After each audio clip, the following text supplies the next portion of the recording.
السلام عليكم ورحمة الله وبركاته. اللهم صل وسلم وبارك على سيدنا محمد. ازيكم حبايبي الروحانية مجان؟ عاملين ايه؟ يا رب تكونوا بخير ان شاء الله. حبايبي الرسالة العاطفية هي طاقة مفتوحة، تشوفوها او تسمعوها في اي وقت يليكم بإذن الله. خدوها بشارة من العبد الشكور لله، ولا يعلم الغيب إلا الله سبحانه وتعالى. دخولكم على الفيديو ده مش صدفة أبدا، في رسالة حابة توصلك من الحبيب. تعالوا كده مع بعض نشوف الرسالة يا حبايب قلبي اللي انتوا داخلين وعايزين تعرفوا الرسالة دي وصلتكم ليه وليه ضغطتوا على الفيديو ده. حبايبي الحبيب بيقولك أنا كنت متسرع معاك وأخطأت. يعني هو الشخص ده بيقولك كده، بيقولك أنا كنت متسرع، أنا تسرعت معاك في كل شيء. غلط، بيطلب منك إن أنت تسامحه. الشخص ده على فكرة هو بطبعه حد متسرع، وبطبعه شخص بيأذي نفسه قبل ما يأذيك. هو طبعه كده، يعني أنت ما تقدرش تحكم طبعه ده ولا تقدر تغيره. ويمكن أنتوا عارفين إن الشخص ده متسرع شوية وبيأذي نفسه وأذيكم معاه. فالشخص ده بيقولك أنا ما شفتش الفرحة إلا على إيديك أنت، ما شفتش السعادة وما شفتش الحب والاحتواء غير معاك أنت. أنا عايز أفرح معاك، أنا بقعد أتخيل نفسي وأنا معاك وقت طويل قوي، وبقعد أقول ليه إحنا علاقتنا وصلت لكده. بيقولك أنت كنت مصدر سعادة ومصدر حظ بالنسبة لي خطير. أنا ما كنتش متخيل إنك أنت بالنسبة لي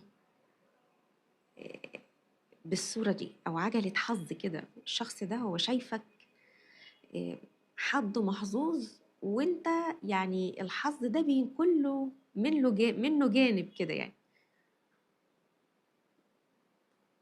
الشخص ده شايفة مشاعره هنا مشاعر شخص ندمان، مشاعر شخص ندم قوي انه سابك ومشى.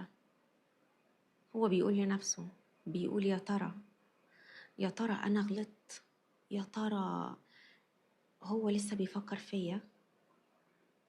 الشخص ده حس انه اتسرع معاك في كلام، في موقف، بس انا شايفة ان ده حد حزين قوي على عدم وجودك معاه. شايفة شخص نفسه قوي انه يجيلك او انه يحاول انه يتواصل معاك. بيقولك هنا في الرسالة، بيقولك احيانا، هنا الشخص ده على فكرة لسه بيكمل وبيقولك احيانا الانسان بتكون في حاجات غصب عنه، غصب عن ارادته. احيانا الانسان بيكون في امور ما يقدرش يتحكم فيها. بيقولك كده، بيقولك انا ما كنتش اعرف اني انا هخسرك الخسارة دي، ما كنتش متخيل اني انا هتعذب كده. الشخص ده بعدك حرفيا اتبهدل، الشخص ده بعدك حرفيا زعل وندم قوي على اللي هو عمله. هو ما كانش يتخيل انك انت هتأثر فيه كده. هو الغرور خده، الغرور خده. الشخص ده بيقولك انا عايز ارجع لك، ولو انك انت شايف او انت متخيل ان انا مش سكة رجوع او ان انا مش عايز ارجع، بس انت متهيألك انا هتجن وارجع لك. ويمكن في يوم من الايام هتعرف ده كويس. الشخص ده حبايب قلبي بالرغم من انه مشتاق لك الاشتياق الجنوني ده وعنده الندم الرهيب ده، الا ان عنده داء السيطرة. ويمكن ده اللي كان مبوظ العلاقة ما بينكم على فكرة، يعني ده اللي كان مخلي العلاقة ما بينكم مش سوية. إن الشخص ده مسيطر، مع العلم ان هو بيحبك، وان هو عنده استعداد انه يرجع تاني، بس برضو ممكن يجيلك كده باسلوب فيه حنية شوية، وبرضو يرجع تاني يضغط عليك باسلوب الضغط، او اسلوب اللي هو نقدر نقول عليه السيطرة. هو شخص مسيطر متحكم جدا، ده شخص متحكم قوي كمان. هو بيقولك بقى ايه؟ بيقولك انا كنت بزعل منك وبعتب عليك عشان انت كنت دايما تهاجمني، ودايما آه، تحسسني اني بعمل فيك حاجات تظلمك، او حاجات ما تصحش. دايما محسسني ان انا غلط. هو بيقولك كده، بيقولك انت هاجمتني كتير وانا تحملت هجومك ده كذا مرة، في سبيل ان انا يعني ارضيك، او احس مثلا ان انا إيه، حاولت ان انا اقنعك باني بحبك. بيقولك انا في كل مرة كنت برجع لك فيها كنت ببقى مبسوط وطاير وفرحان، بس كنت حاسس اني بتعاقب. بصوا خلي بالكم، هو اللي بيقول الكلام ده يعني هو بيطلع اللي في قلبه دلوقتي، يعني هو الحبيب بيخرج كل حاجة في قلبه. بيقول لك أنا كنت حاسس إني بتعاقب، كنت حاسس إني أنا حد مجبر في العلاقة، ويمكن عشان كده أنا بعدت. ليه بقى هو عمل كده؟ لأن هو أو حس بكده لأن هو شخص مسيطر،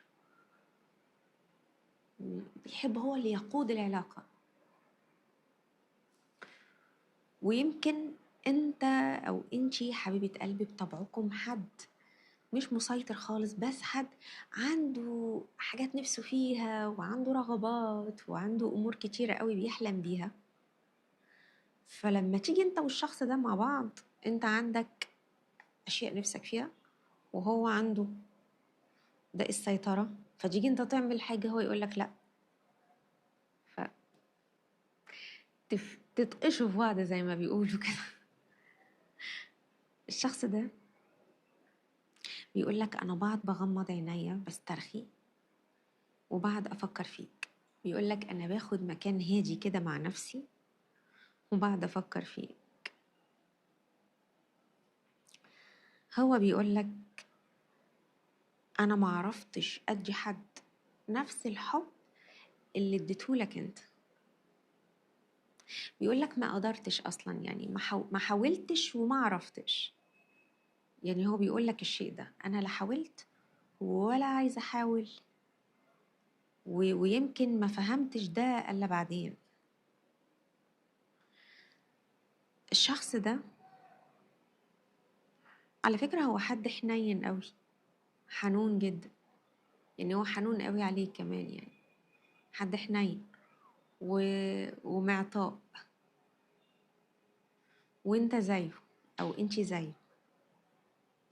طبعا القراءة للرجل والمرأة، يعني سواء اتكلمت بصيغة الرجل او بصيغة المرأة، فهو انتوا الاتنين حنينين يعني، وفيكم نفس الصفات يعني. اللهم صل وسلم على سيدنا محمد عليه افضل الصلاة والسلام. الشخص ده يمكن بيقولك هنا في القراءة انا بحاول اني اتشافى، زي ما اكون باخد طاقة استجمام كده، يعني باخد طاقة كده تهديني، فاهمني؟ إيه، بحاول اشم نفسي كده. يعني يقولك انا بحاول اشم نفسي، بحاول اكون هادي، بحاول اكون شخص مريح. يقولك بس انا مخلي بالي منك. هو بيقولك كده، بيقولك انا مخلي بالي منك كويس قوي، ومراقبك ومراقب كل تصرفاتك. هو بيقولك كده. بيقولك كمان، بيقولك أنا عارف قيمتي كويس، وعارف أنا إيه، وفاهم أنا شخصيتي عاملة إزاي. وبيقولك ده بيقول لك انا فاهم شخصيتي انها قويه، وعارف ان انا حد قوي، وعارف ان شخصيتي انت مش هتهزها. بيقول لك يمكن انا هفضل ثابت مكاني لحين لما احس انك انت قادر تفهمني او قادر تقتنع بيا. لا، ده بيقول لك كمان انا قاعد بتفرج عليك وهشوف ردة فعلك ايه في الايام الجايه. ويقول لك بصوا بقى، بيقول لك ايه، بيقول لك انا اتعذبت واتجرحت كتير وحاسس انك مش قادر تفهم اللي انا حكيتهولك، لانه واضح انه حكيلك على حاجات كانت مزعلاه او على طاقة حاجة حصلت في حياته. فهو شايف انك انت مش مقدر ده. ماشي، بس انت مالك، انت مالك، ما هو انت كمان برضو، او انتي حبيبتي عايزة تفرحي او عايزة تحسي ان انتي يعني في حد في حياتك. لا، هو اناني شوية. مش اناني شوية، هو اناني قوي يعني. عايز عايز يحس بال بكل حاجة حلوة، يعني سواء انتوا حسستوه بيها زمان، او يعني هو جاي طمعان في حبكم من جديد. فاهمني؟ يعني ده طاقة شخص، خلي بالك انت جزء من التشافي اللي هو بيتشافى منه طاقتك. بيقولك انا حاسس ان نهاية الاحزان اللي بيني وبينك، او نهاية الخصام اللي بيني وبينك، تعتبر على وشك الانتهاء.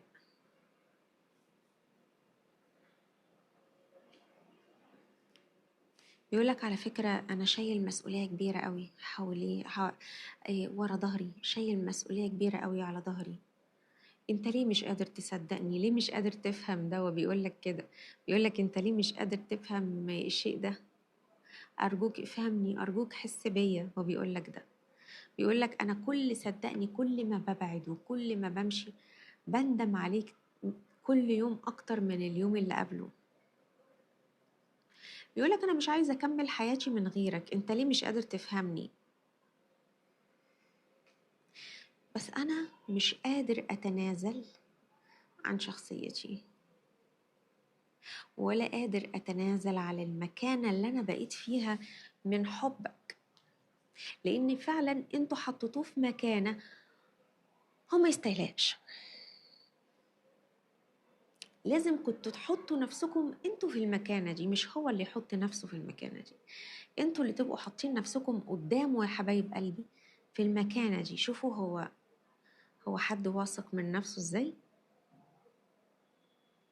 شايفين يا حبايبي؟ ده شخص واثق من نفسه قوي، شخص عارف هو بيعمل ايه، شخص فاهم هو بيتصرف ازاي، ومش راضي، مش راضي يتنازل عن فكرة انك انت، مش راضي يتنازل عن فكرة انك ما تروحلوش، لازم انت اللي تروح له. هو شايف كده، هو بيقول كده، هو بيقول لازم هو اللي يجيلي، انا مش هتنازل. بيقول لك كده، بيقول لك انا صالحتك كتير على فكرة وانا مش هتنازل. الشخص ده هو بيعتبر سيطرته عليك دي قوته، بيعتبر انه ملجمك كده، انه ماسكك من او ماسك الامور من ماسك يعني زمام الامور، او ماسكك انت شخصيا. فهو حاسس ان هو بيلجمك او حاسس بكده. بيقول لك انا عارف ان انت ليك طموحات، وعارف ان انت ليك آه، يعني اهداف. بيقول لك خليني انا من وسط اهدافك وطموحاتك دي وارجع لي. اناني قوي، اناني قوي الشخص ده. يقول لك خليني من وسط الطموحات دي وفكر فيا. يا ترى انتوا ناويين ترجعوا له؟ اكتبوا لي في الكومنتات يا ترى ولا لا. ده انا لسه بقول شكلكم هترجعوا لبعض. بص، هو قاعد مستني هنا وعامل نفسه غلبان يا عيني، عامل نفسه الشخص الطيب اللذيذ، بس هو عامل نفسه غلبان، بس هو ناوي يجيلك، بس مش دلوقتي. عارفين هيجيلكم امتى؟ لما هيتعلم الدرس، وبيقولك أنا منتظر منك خبر أو إشارة تخليني أعرف أجيلك. بيقولك اعمل حركة أو إشارة، اعمل أي حاجة بس تحسسني إنك أنت حاسس بيا، وتخليني أفهم إن أنت عايزني، لأن أنا محروج أجيلك. هو بيقولك كده، بيقولك أنا باصص عليك من بعيد، بعمل تأملاتي. بيقولك كده بعمل تأملاتي وبشوف يمكن أقدر أوصل لك، بس أنا شاكك وعندي شكوك كبيرة قوي وخايف وقلقان. هو بيقولك كده، بيقولك أنا خايف وقلقان تكون أنت مش عايزني. هو حاسس بكده، بس عايزة أقول لكم إن الشخص ده متعلق بيكم قوي قوي قوي. حتى لو كان عنده طرف تالت أو في حد بيتواصل معاه أو بيكلمه، بس هو لا، هو ندمان عليك أنت جدا أو عايزك أنت. وعلى فكرة هو بيحاول يطفش الطرف التالت من حياته. يعني البعض منكم اللي عنده طرف تالت في حياته، هو يمكن بيحاول يطفشه بكل طريقة، لأن هو غويك أنت، هو عايزك أنت وشايفك. الحاجة النقطة الوحيدة اللي متخليه متمسك بيك إن أنت شخص حنين قوي. حبايب قلبي، بكده قراءة النهاردة ورسالة النهاردة تكون انتهت. انتظروني بكرة بإذن الله. كانت معكم الروحانية أم جنى. شكرا حبايبي، والسلام عليكم ورحمة الله وبركاته.